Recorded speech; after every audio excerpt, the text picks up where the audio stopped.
That's Hello, the growing demand for sustainable transportation. We did the London region. I'm Young Jordan. I'm Mackenzie Casty. Kyle Bowers. I'm Jesse Allman. So basically for this project, we had to kind of look at our region and decide on an issue or problem that could be solved using technology and figure out, do some research to figure out what a good solution to that problem would be. So one problem that we identified was that London is a large producer of greenhouse gases. So a lot of that greenhouse gas production comes from vehicles and transportation. One statistic that we found basically said that domestic transport sector emissions in the UK increased by 2% in 2025, largely due to increased petrol and diesel use in road transport. So in order to reduce those emissions, we looked into a few different solutions.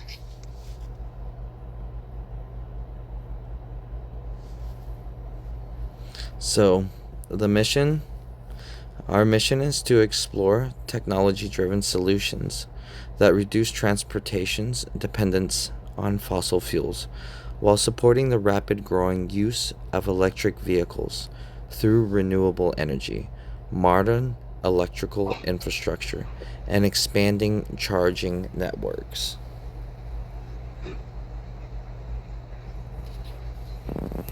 So one of our possible solutions was the utility scale battery energy storage. It is essentially a large battery system that stores excess power and unused times when it's overproduced and distributed during low demand to said BESS, and then released during the high times of demand during peak hours, such as late in the afternoons when everybody's running air conditioning or high consumption appliances. This technology supports the rising need for electricity to assist the expansion of electric vehicle infrastructure while simultaneously reducing the use of fossil fuels and production of greenhouse gas production. Benefits of this is a reduction of greenhouse gases, it's efficient, renewable energy usage, lowered stress on electrical grids, more available electricity during peak demand times. And then the unintended consequences are environmental impacts from obtaining material such as lithium, cobalt, and nickel, and then your battery degradation over time, your maintenance costs, and then the disposal once the batteries are deemed unserviceable. Another solution that we researched was sustainable aviation fuel. So basically, sustainable aviation fuel is like a biodiesel alternative for jet fuel, and instead of using fully fossil fuel jet fuel, this technology tries to use renewable sources such as cooking oil, biomass waste, and residues, and renewable energy and carbon sources. Replacing fossil fuel use with sustainable aviation fuels will reduce emissions just based on how the fuel works and when it's burned, which will reduce emissions from the aviation sector.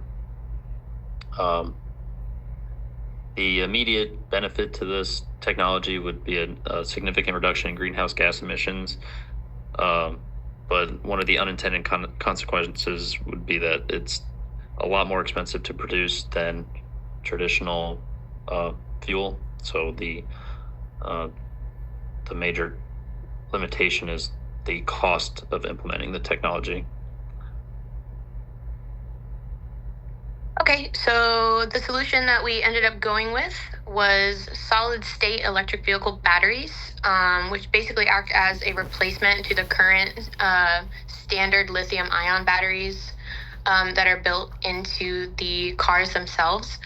These batteries are way better because they can run for way longer.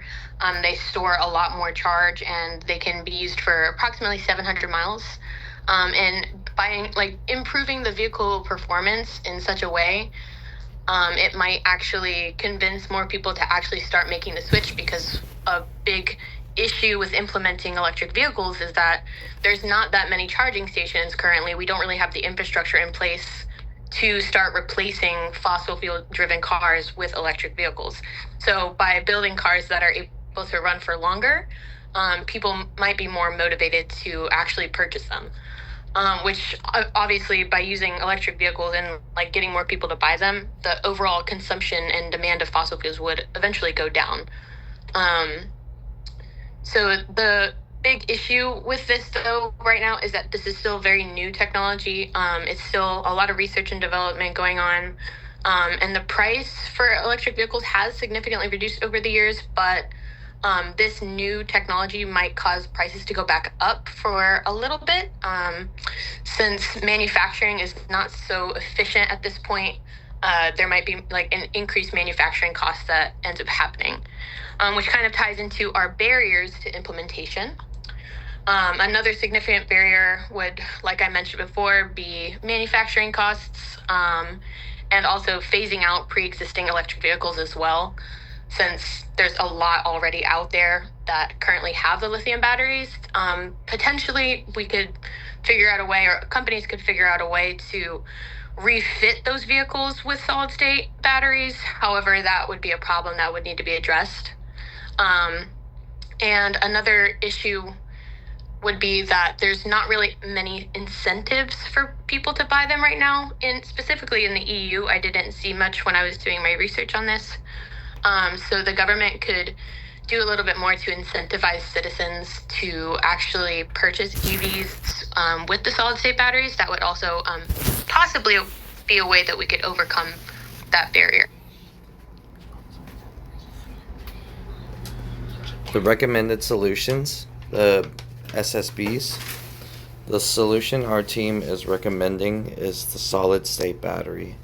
This is the most responsible solution, because by using solid state batteries, faster charging will be possible, and longer charges, and less caustic waste will be introduced to the environment after batteries has expired. Okay, so some aids to the implementation of this technology. Which external factors could aid the successful implementation? Political influence and government stipends. That's been something that's helped a lot of the electric vehicle industry in the past, and could continue helping new technology innovate our solution here. If solid state batteries become standard, customers would save money on gas, so it's a natural incentive. Lower middle class income earners will be able to afford these vehicles if they're made more affordable by government stipends and incentive programs.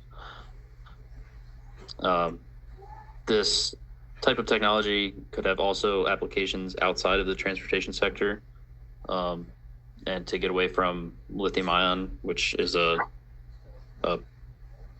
could be a harmful source of energy. Another way that we could aid the implementation is to allow technology to be shared between multiple companies, so that more innovation can occur and less monopolization. This technology would ensure that fuel and gas usage goes down over time as more people purchase solid state battery powered vehicles, which will directly affect the local and global greenhouse gas production. So some trade-offs and potential unintended consequences. What trade-offs are involved in implementing the SSB solution? The price of EVs has significantly reduced over the past decade, and this technology could cause prices to go back up short term. And then the negative consequences that follow that, with the potential for lower EV sales until the prices of the vehicles drop again. So the implementation of SSB. Yeah. Sorry. Some similar solutions that are currently being done. Like I said before, there's a lot of research being done by many companies that have already progressed as far as even like road tests, where they're actually driving these on the road and really getting a feel for how much more efficient these batteries are. Some of those companies include large names like Honda, Toyota, Jeep, and there's a lot of very positive things coming out about it, but they're not quite at the point where they are easily able to manufacture them quite yet on a mass scale. So it's just something to keep an eye out that in the next, 2 to maybe 5 years, we could potentially see large companies start to implement these battery cells. But overall, I think that this solution is the most responsible one. All right.